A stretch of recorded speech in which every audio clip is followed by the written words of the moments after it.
you're going to have to put some effort into your life. And you need to be motivated to do that. What are the potential sources of motivation? You know, if you're extroverted, you want friends. If you're agreeable, you want an intimate relationship. If you're disagreeable, you want to win competitions. If you're open, you want to engage in creative activity. If you're high in neuroticism, you want security. Those are all sources of potential motivation that you could draw on, that you could tailor to your own personality. But then there are dimensions that you want to consider your life across. And so if you could have your life the way you wanted it in 3 to 5 years, if you were taking care of yourself properly, what would you want from your friendships? What would you want from your intimate relationship? How would you like to structure your family? What do you want for your career? Well, how are you going to use your time outside of your job? And how are you going to regulate your mental and physical health, and maybe also your drug and alcohol use? Because that's a good place to auger down, because alcohol wipes out 5 to 10% of people. So you want to keep that under control. So maybe you develop a vision of what you would like your life to be. Once the goal is established, then you break down the goal into micro processes that you can implement. The micro processes become rewarding in relation to their causal association with the goal, and that tangles in your incentive reward system, and that's the thing that keeps you moving forward. It produces positive emotion when it can see you moving towards a valued goal. What's the implication of that? Better have a valued goal, because otherwise you can't get any positive motivation working out. And so the more valuable the goal, in principle, the more the micro processes associated with that goal start to take on a positive charge. And so what that means is, well, you get up in the morning and you're excited about the day, you're ready to go. And so as far as I can tell, what you do is you specify your long-term ideal. Maybe you also specify a place you want to stay the hell away from, so that you're terrified to fail as well as excited about succeeding, because that's also useful. You want to specify goals that make you say, oh, if that could happen as a consequence of my efforts, it would clearly be worthwhile. Because the question always is, why do something? Because doing nothing is easy. You just sit there and you don't do anything. That's real easy. The question is, why would you ever do anything? And the answer to that has to be because you've determined by some means that it's worthwhile. And then the next question might be, well, where should you look for worthwhile things? And one would be, well, you could consult your own temperament. And the other would be, well, you kind of look at what it is that's valuable across the lifespan. You need a family, you need friends. Like, you don't need to have all these things, but you better have most of them. Family, friends, career, educational goals, plans for, time outside of work, attention to your mental and physical health, etc. That's what life is about. And if you don't have any of those things, well, then all you've got left is misery and suffering. So that's a bad deal. But once you set up that goal structure, and that's really who it is that you're trying to be, and you aim at that, and then you use everything you learn as a means of building that person that you want to be. And I really mean want to be. I don't mean should be, even those things are going to overlap. And specify your damn goals, because how are you going to hit something if you don't know what it is? That isn't going to happen. And often people won't specify their goals too, because they don't like to specify conditions for failure. So if you keep yourself all vague and foggy, which is real easy, because that's just a matter of not doing as well, then you don't know when you fail. And people might say, well, I really don't want to know when I fail, because that's painful. So I'll keep myself blind about when I fail. That's fine, except you'll fail all the time then. You just won't know it until you've failed so badly that you're done. And that can easily happen by the time you're 40. I would recommend that you don't let that happen. So that's willful blindness, right? You could have known, but you chose not to. Okay, so once you get your goal structure set up, you think, okay, if I could have this life, looks like that might be worth living, despite the fact that it's going to be anxiety-provoking and threatening, and there's going to be some suffering and loss involved and all of that, obviously. The goal is to have a vision for your life such that, all things considered, that justifies your effort. Then you turn down to the micro routines. It's like, okay, well, this is what I'm aiming for. How does that instantiate itself day to day, week to week, month to month?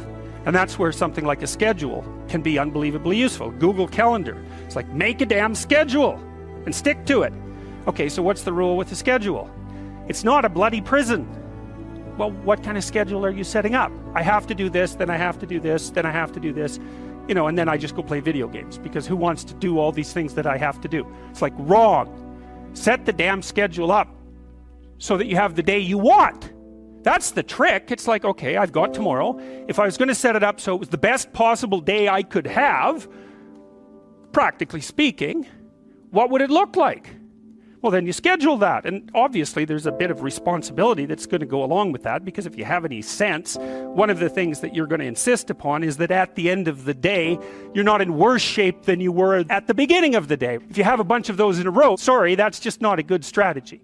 It's a bad strategy. So maybe 20% of your day has to be responsibility and obligation, or maybe it's more than that, depending on how far behind you are. But even that, you can ask yourself, okay, well, I've got these responsibilities.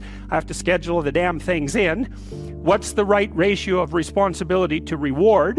And you can ask yourself that, just like you'd negotiate with someone who is working for you. It's like, okay, you got to work tomorrow. And you might say, okay, well, what are you going to do for me that makes it likely that I'll work for you?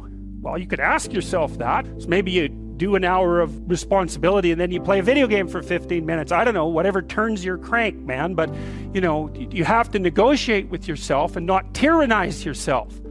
Like you're negotiating with someone that you care for, that you would like to be productive and have a good life. And that's how you make the schedule. And then you look at the day and you think, well, if I had that day, that'd be good. You'll probably only hit it with about 70% accuracy, but that beats the hell out of 0. Right? And if you hit it even with 50% accuracy, another rule is, well, aim for 51% the next week, or 50.5%, because you're going to hit that position where things start to loop back positively and spiral you upward. So that's one way that you can work on your conscientiousness, is plan a life you'd like to have. Having a little conversation with yourself. You have to understand that you're not your own servant, so to speak. You're someone that you have to negotiate with, and you're someone that you want to present the opportunity of having a good life to. And that's hard for people because they don't like themselves very much. So, you know, they're always like cracking the whip and then procrastinating. And you know what that's like, because you probably waste like 6 hours a day. Your time's probably worth $50 an hour. I mean, you're not getting paid that now, but you're young.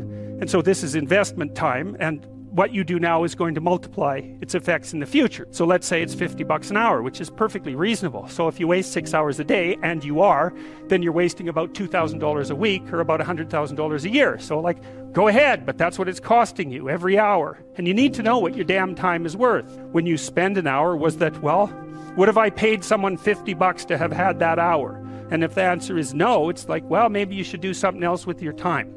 And it depends on whether or not you think that your time's worthwhile. But the funny thing about not assuming that is, if you assume your time isn't worthwhile, what happens is you don't just sit around sort of randomly in a state of responsibilityless bliss. What you do is you suffer existentially. As far as I can tell, that's how you can improve your conscientiousness. Outline a goal that you actually would like to hit. And even better, here's something else you can think about when you're negotiating in your life. You want to negotiate with your boss for a new salary. You might think, okay, I've got this damn job. How much would I have to be paid so I'd be so bloody excited to go to work I could hardly stand it? Well, you could at least know what that number is. And then you could go there and say, well, look, you know, you like to have me around. I've been doing some thinking. I think if you paid me this amount of money, I'd be so thrilled to go to work that you could hardly even keep me away from here. And your boss might think, wow, I'd actually really like to have someone around who'd be so thrilled to work that I can't get rid of them. Well, I can't give you all of that. I'll give you 75%. Maybe we can renegotiate it in a year. We plan all the time, and we're going to think about that strategically.